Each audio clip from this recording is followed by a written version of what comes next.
Thank you. So my father used to always tell me something which I want to share with you. That why do you want to fit inside a glass slipper? You know, like we were told, like Cinderella did, why do you want to fit inside a glass slipper when you can shatter the glass ceiling? I want to tell you a little secret. I'm not very fond of this phrase, breaking the glass ceiling.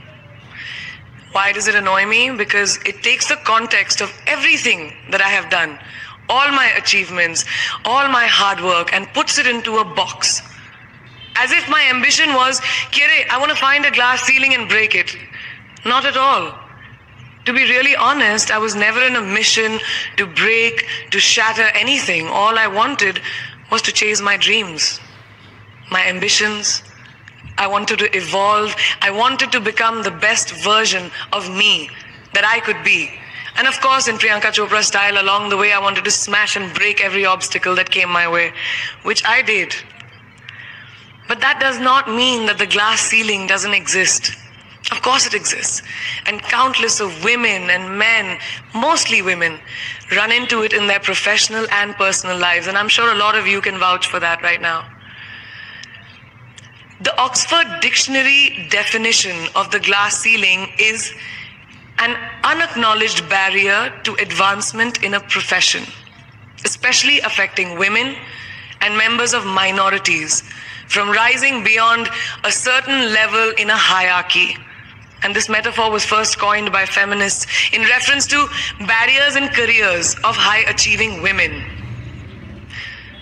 So why did I choose it as my topic for today if I hated it so much?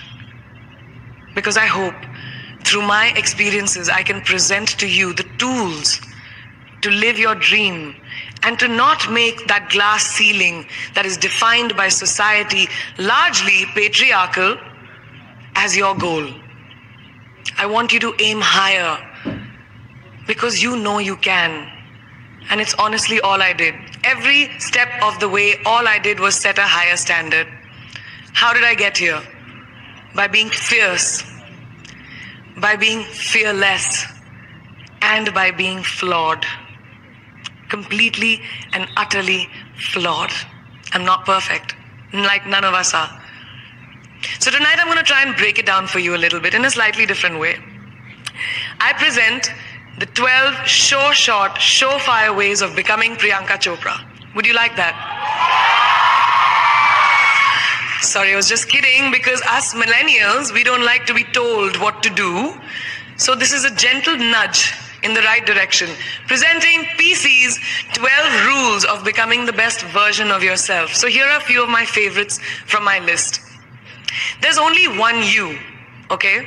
Because there's no one like you.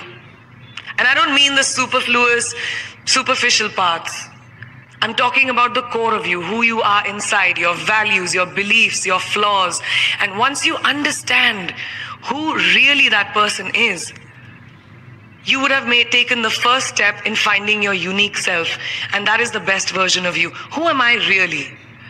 Most often, we don't allow ourselves the ability to dream beyond our imagination. We don't allow ourselves to think about the future because we are afraid of change. We are afraid to move away from what is familiar. Either that, or sometimes, we are too rigid to let our dreams evolve. Just loosen up, shake it off a little bit. Change is the only constant thing in life, and you are never too old or never too experienced to learn something new. Believe that you have everything already as your Brahmastra in your will to be able to be and achieve your dreams. Be fearless. I know I wanted to become an aeronautical engineer. What am I today? I'm an actor, I'm a singer, I'm an author, I'm a producer, I'm an artist. How did I go from becoming an engineer to all of these things? I made choices, the choices that I wanted for myself. So that is my rule number 2. Let your dreams fly. Give them wings. Be who you want to be just by being fearless. Now, opportunities. That's another important part of being fearless. They're a very funny thing, these opportunities. They don't come very often. They come far and few in between. But when they do we recognize them? our job is to recognize them and make the most of them. I look back on all the things that I've done and I marvel at the opportunities that came my way. Miss India, Miss World, when I was in Bareilly in army school, my first film offer, my first music single, the first film I actually produced. There was never a plan, ever. More like the universe sort of guiding me towards these opportunities. All I had to do was recognize them and make sure I worked so hard that I squeezed every drop out of these opportunities. This, ladies and gentlemen, is called drive. It's called ambition. So no matter where you are in life, rule number 3 is you have never